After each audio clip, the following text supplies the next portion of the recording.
Xong rồi có mà cần cảศึกษา Python programming language ចឹងនៅក្នុងវគ្គនេះបាទខ្ញុំនឹងធ្វើការលើកយកនៅការ extract បាទពីព្រោះថានៅក្នុង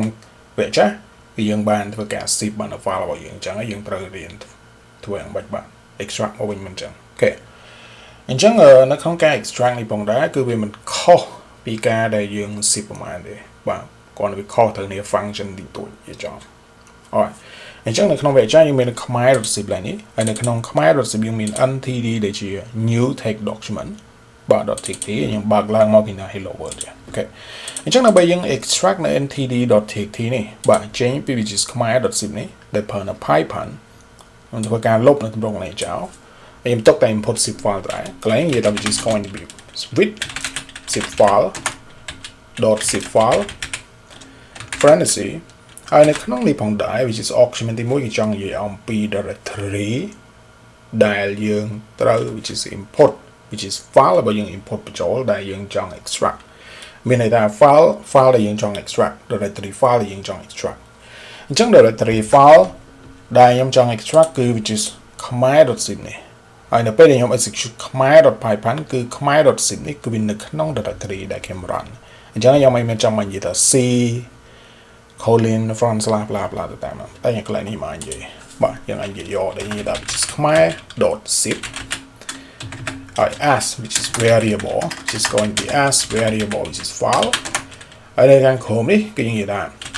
file dot កន្លែងនេះ zip នេះខ្ញុំដូចទៅ say call which is going to be zip file okay តោះមកនិយាយថា file dot extract all okay អញ្ចឹង which is extract all កន្លែងនេះបាទគឺមានន័យថាវានឹងធ្វើការ extract នៅ file ទាំងអស់បាទ extract all នេះគឺមានន័យថាវានឹងធ្វើការ extract file ទាំងអស់ដែលនៅក្នុង khmer.zip មិនមែនមានន័យថាវា extract តែ ntd.txt វាមិន extract តែមួយទេបើមិនមាន file មាន file ទាំងអស់មិនថាឧទាហរណ៍ថាឥឡូវស្អីយើងមានមួយមិនអញ្ចឹងប៉ុន្តែបើសិនយើងមាន100 file បើយើងមាន100 file វានឹងធ្វើការ extract ទាំងអស់ឲ្យយើងបាទ which is extract all នេះ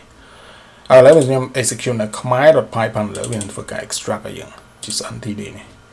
អូខេហើយខ្ញុំនឹងធ្វើការលុបនៅ which is ntd នេះចោលហើយខ្ញុំនឹងធ្វើការបញ្ចូល which is នៅ function មួយទៀតso basically យើងនៅមាន function មួយទៀតដែលចាំបាច់ which is យើងអាច extract តាម file កើតបើសិនយើងដឹងឈ្មោះហើយលុះត្រាដល់យើងដឹងឈ្មោះបានយើង extract កើតអញ្ចឹង which is function ដែលខ្ញុំលើកយកមកបន្ត which is going to be extract បាទ extract នេះគឺ we extract ដូចគ្នាក៏ប៉ុន្តែលុះត្រាដល់យើងដឹងនៅឈ្មោះ file ដែលនៅខាងក្នុងហ្នឹងឧទាហរណ៍ថាបើខ្ញុំចូលមកកាន់ khmer.zip នេះឥឡូវគឺយើងមាននៅ ntd.txt ដែលយើងចង់ extract នេះមិនចឹងអញ្ចឹងវាជាឈ្មោះ file ដែលយើងចង់ extract អញ្ចឹងបើសិនឥឡូវឧទាហរណ៍ថាបើសិនវាមាននៅ100 file ខាងក្នុងហ្នឹងបាទក៏ប៉ុន្តែយើងចង់ extract តែ ntd.txt នេះអញ្ចឹងយើងវាយនៅ ntd.txt ហ្នឹងចូលមកកាន់នៅក្នុងនេះនិយាយថា ntd.txt vàយើង extract តាម file ហ្នឹងទេហើយខ្ញុំ execute លើគឺមានធ្វើការ extract ឲ្យខ្ញុំអូខេតាម file ហ្នឹងទេហើយដល់តែយើងដឹងឈ្មោះម្ដងទៀត